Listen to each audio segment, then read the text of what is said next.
नमस्कार दोस्तों, आज हम बात करेंगे राष्ट्रीय पेंशन योजना के बारे में। राष्ट्रीय पेंशन योजना क्या है और इसके लिए क्या पात्रताएं होनी चाहिए, क्या अपात्रताएं होती हैं और राष्ट्रीय पेंशन योजना के क्या फायदे हैं और मासिक जो योगदान है वो कितने रुपए है और इसका ऑनलाइन फॉर्म किस प्रकार भरा जाएगा और कितने रुपए हमें सरकार से सहायता राशि मिलती है, इसके बारे में हम विस्तार से चर्चा करेंगे। उससे पहले जिन्होंने चैनल को सब्सक्राइब नहीं किया है वो सब्सक्राइब करें और वीडियो को लाइक व शेयर जरूर करें दोस्तों। तो चलिए वीडियो में हम पूरी जानकारी के साथ बातचीत करेंगे। तो राष्ट्रीय पेंशन योजना है वो क्या है, इस बारे में हम बात करें तो राष्ट्रीय पेंशन योजना में हर साल पेंशनधारी को 36,000 रुपये मिलते हैं। इस पेंशन योजना में व्यापारियों और स्वरोजगार व्यक्तियों, जो दुकानदारों, खुदरा व्यापारियों और स्वरोजगार व्यक्तियों की वृद्धावस्था सुरक्षा और सामाजिक सुरक्षा के लिए इस पेंशन की शुरुआत केंद्र सरकार द्वारा की गई है। और आगे हम बात करें, इसमें राष्ट्रीय पेंशन योजना एक स्वैच्छिक और अस्थायी पेंशन योजना है जिसके तहत लाभार्थी को 60 वर्ष की आयु प्राप्त करने के बाद 3,000 रुपये प्रति माह की न्यूनतम जो सुनिश्चित पेंशन गारंटी के साथ दी जाती है। यदि किसी कारणवश लाभार्थी की मृत्यु हो जाती है तो लाभार्थी का पति या फिर पत्नी 50% पेंशन प्राप्त करने का हकदार होता है। यह पेंशन योजना एक परिवार पेंशन पर पारिवारिक पेंशन केवल पति या पत्नी पर लागू होती है। आगे हम बात करेंगे राष्ट्रीय पेंशन योजना की पात्रता के बारे में। तो दोस्तों, जो राष्ट्रीय पेंशन योजना है उसमें स्वनियोजित दुकान मालिकों, खुदरा मालिकों और अन्य व्यापारियों इस पेंशन योजना का फायदा ले सकते हैं।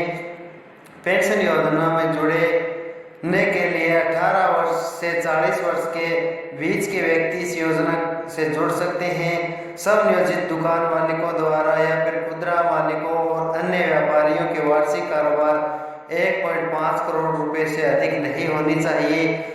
आगे हम बात करें राष्ट्रीय पेंशन योजना में महत्वपूर्ण जो बिंदु है इसके बारे में हम बात करें इसका फायदा उठाने के लिए। तो पेंशन योजना की परिपक्वता पर एक व्यक्ति रुपए की मासिक पेंशन प्राप्त करने का हकदार होगा। प्रत्येक माह 3,000 रुपये पेंशन राशि पेंशन धारक को उनकी वित्तीय आवश्यकताओं की सहायता करने में मदद करती है। यह पेंशन योजना असंगठित क्षेत्र के श्रमिकों को श्रद्धांजलि है जो देश के सकल घरेलू उत्पाद में लगभग 50% का योगदान करते हैं। योजना में 18 से 40 वर्ष की आयु वर्ग के आवेदकों को 60 वर्ष की आयु प्राप्त करने के तक प्रति माह 55 रुपये से 200 रुपये के बीच मासिक योगदान है वो देना होगा।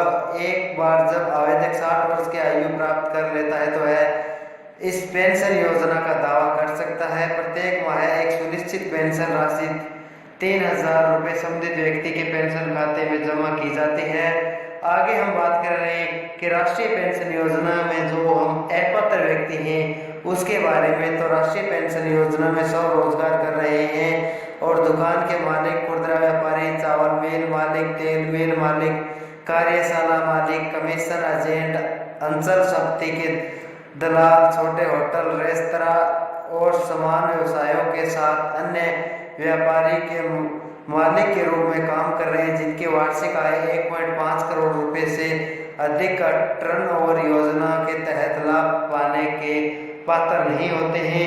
हम आगे बात करेंगे नेशनल पेंशन योजना में लोग भी नहीं जुड़ सकते जिसकी उम्र 18 से 40 वर्ष के बीच में है। केंद्र सरकार या फिर बात करें हम ESIC के सदस्य द्वारा योगदान की गई राष्ट्रीय पेंशन योजना के तहत कवर किया गया एक आयकरदाता, श्रम और रोजगार मंत्रालय या फिर कृषि और किसान कल्याण मंत्रालय द्वारा क्रमशः प्रधानमंत्री श्रम योगी मानधन योजना या प्रधानमंत्री किसान मानधन योजना के तहत नामांकित नहीं होना चाहिए। आगे हम बात करेंगे राष्ट्रीय पेंशन योजना में क्या फायदा मिलेगा इसके बारे में। तो दोस्तों, हर माह आपको 3,000 रुपये सुनिश्चित पेंशन मिलती है। राष्ट्रीय पेंशन योजना स्वैच्छिक और अस्थायी पेंशन योजना है। इस योजना में जितना अस्थायी अभ्यर्थियों के द्वारा किया जाता है उतना भारत सरकार के द्वारा योगदान दिया जाता है। हम इसमें ऑनलाइन फॉर्म भर के हम इसका फायदा उठा सकते हैं। आगे हम बात करें राष्ट्रीय पेंशन योजना बीच में छोड़ने पर क्या फायदा मिलेगा। तो अगर कोई पात्र लाभार्थी उसके द्वारा योजना में शामिल होने की तिथि से 10 वर्ष से कम अवधि के भीतर इस योजना से बाहर निकलता है तो इसके द्वारा योगदान का हिस्सा केवल उस पर देय ब्याज की बचत बैंक दर के साथ वापस किया जाएगा। यदि कोई पात्र लाभार्थी उसके द्वारा पेंशन में शामिल होने की तिथि से 10 वर्ष या उससे अधिक की अवधि पूरी करने के बाद लेकिन 60 वर्ष की आयु से पहले बाहर निकलता है तो योगदान का हिस्सा केवल उस पर संचित ब्याज के साथ वापस किया जाएगा, जैसा कि वास्तव में हम पेंशन फंड द्वारा अर्जित या बचत बैंक ब्याज दर पर ब्याज जो भी अधिक हो।